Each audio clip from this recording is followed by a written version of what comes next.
Un peu ça. Ce qui m'a proposé ce thème, en fait, j'étais pas du tout d'accord parce que parler de protéger ou ne pas, ne pas protéger, parce que moi j'ai appris ça d'une façon dogmatique en fait. Et pour moi, c'est une hérésie.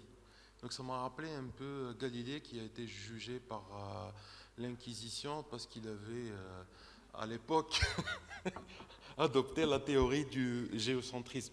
Mais je pense c'est ce caractère en fait un peu rebelle et avant-gardiste qui fait le succès de notre ami Ahmed. Mais sur ce point, moi je ne suis pas du tout d'accord et je vais le prouver. Donc un dogme, c'est un point fondamental qui est considéré comme incontestable. Donc c'est aussi une opinion donnée comme certaine, intangible et imposée comme une vérité indiscutable. Sauf que, donc ça fait 2 semaines qu'il m'a confié cette tâche, sauf que 2 jours après, donc en fait un patient dans notre service pouvait constater que la landing zone sur la carotide interne est un peu large en fait. Et en réalisant la procédure, on avait un filtre qui bougeait à chaque fois. Donc finalement, on avait compris que notre protection était caduque. Donc finalement, c'était juste une sécurité qui se passait dans notre tête en fait. On était juste rassurés. Autre chose aussi, à chaque fois qu'on analyse nos filtres, donc il y a les résidents qui aiment bien scruter en fait les filtres à la fin des procédures, mais croyez-moi, n'ont jamais retrouvé de débris. Donc finalement, est-ce que ça sert à quelque chose? Ben, justement, le jour même, nous avons un deuxième cas avec une occlusion iliaque bilatérale qu'on a été contraint de réaliser par voie radiale. Avec, vous pouvez constater une sténose en tandem, dont l'une qui commence au niveau de la carotide commune. Et malencontreusement, en fait, on traverse avec la sténose avec le guide hydrophile. Ouais.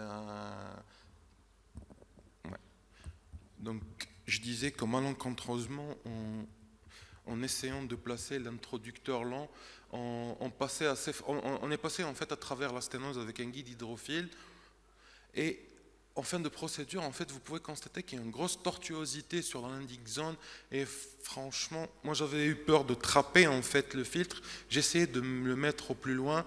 Et je considère que j'ai réalisé trop de manœuvres agressives en essayant même de placer le filtre. Et je me demande vraiment si ma protection avait servi à quelque chose. Parce que j'avais déjà manipulé, fait trop de manipulations en tempestif, surtout avec une crosse aortique qui était très calcifiée. Donc, bon, j'ai accepté le challenge. Donc, nous savons tous qu'en réalisant un stenting carotidien, on va provoquer plus d'embolisation cérébrale comparativement aux techniques d'endartérectomie. Et ceci se passe surtout en intraprocédural et surtout dans les 24 premières heures.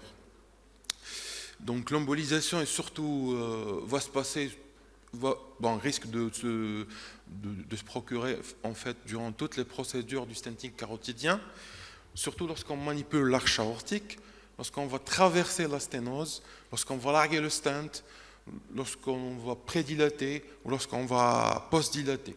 C'est pour ça qu'il faut en fait réaliser un stenting carotidien précautionneux, avec beaucoup de précautions. Et il faut savoir que 2 à 4% des complications emboliques vont s'exprimer à l'examen neurologique et que 40 à 60% de lésions emboliques vont être détectées sur des imageries dans les 24 premières heures. Il faut savoir aussi que donc en 75% des filtres analysés, on va trouver des débris. Ça veut dire qu'on embolise souvent finalement. Donc il y a très peu de papiers qui ont comparé en fait l'angioplastie protégée versus angioplastie protégée.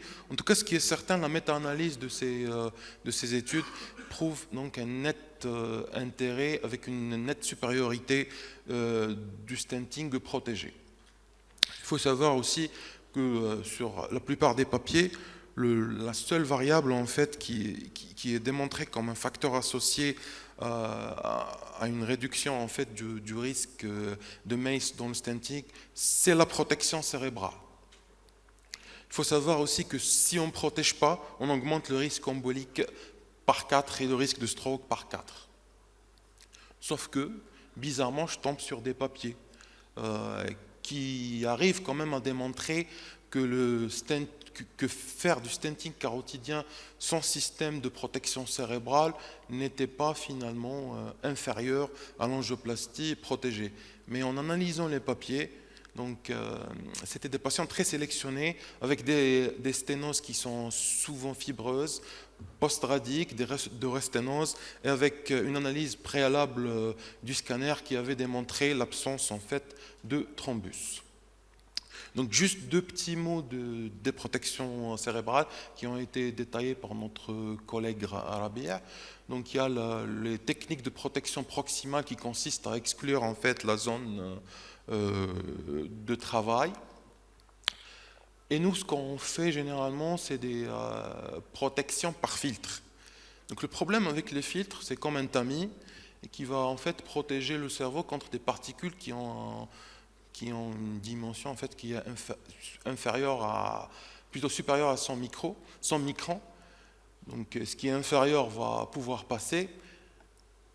Et le problème, c'est que le filtre en fait ne protège pas lors du franchissement. Donc quand on franchit, on va certainement emboliser et provoquer une embolisation. Autre chose aussi, souvent nos filtres sont sous-taillés. Surtout, donc vous connaissez le quotidien du cardiologue interventionnel algérien. Donc déjà, il n'y a pas de filtre. Et s'il y a des filtres, c'est souvent le maximum, je pense, c'est du 5.5 en IZ. Il n'y a pas de spider. Donc si la zone de largage ou landing zone dépasse ce diamètre, notre protection ne sera que caduque. Finalement, c'est juste le cardiologue, c'est l'assurance en fait mentale du cardiologue interventionnel. Voilà. Donc je ne vais pas détailler ce système qui a été détaillé par notre collègue chirurgien. Donc finalement, j'ai pu en fait trouver des papiers qui ont analysé en fait les filtres, qui ont analysé la charge de débris ou la charge embolique sur le filtre en pourcentage en utilisant en fait des logiciels spécifiques et qui ont pu démontrer que 75% des filtres analysés présentaient en fait présentaient des débris. Donc finalement, il y a toujours de l'embolisation. Et je pense que ça sert à quelque chose de placer des filtres, bien sûr s'ils sont bien utilisés et s'ils sont bien sizés. Il faut savoir qu'au-delà de 12,5% de charge embolique ou charge de débris, les patients vont être symptomatiques. Et ce papier s'est intéressé en fait aux critères en fait, qui favorisent en fait, l'embolisation symptomatique avec une charge supérieure à 12%. Finalement, on retrouve l'âge, le sexe masculin, la présence de thrombus sur l'aorte, une longueur de plaque supérieure à 15%, à 15 mm plutôt, et les plaques hypodenses avec la présence d'une ischémie ipsilatérale. Finalement, il y a certains cas où on est obligé en fait de protéger. Donc ça, c'est une question à laquelle on doit se pencher. Est-ce qu'en fait, le type de stent, c'est-à-dire les stents à cellules fermées, à cellules ouvertes, va changer en fait le taux d'embolisation. Nous savons que les stents à cellules fermées protègent plus contre l'embolisation, avec des résultats meilleurs pour les stents à cellules fermées.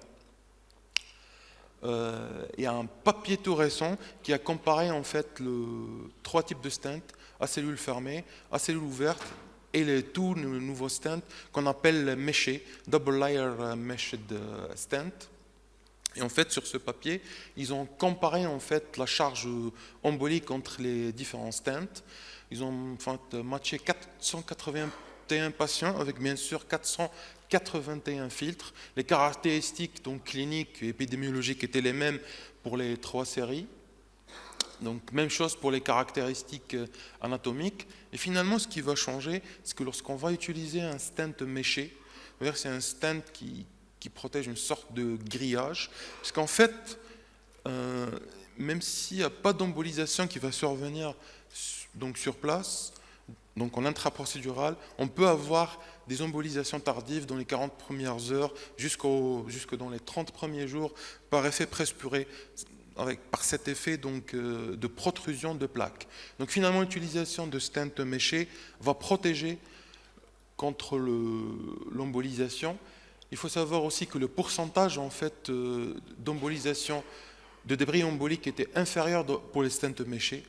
Même tendance qui a été retrouvée pour les plaques hypodenses et pour les plaques longues, même si vous avez une lésion ipsilatérale. Finalement, pour conclure, donc les datas sont là, il faut protéger, donc l'angioplastie protégée, carotidien protégé, protège contre les strokes. Il faut savoir qu'on doit maîtriser sur le plan technique l'usage du filtre, sinon une mauvaise utilisation peut être en elle-même source d'embolisation.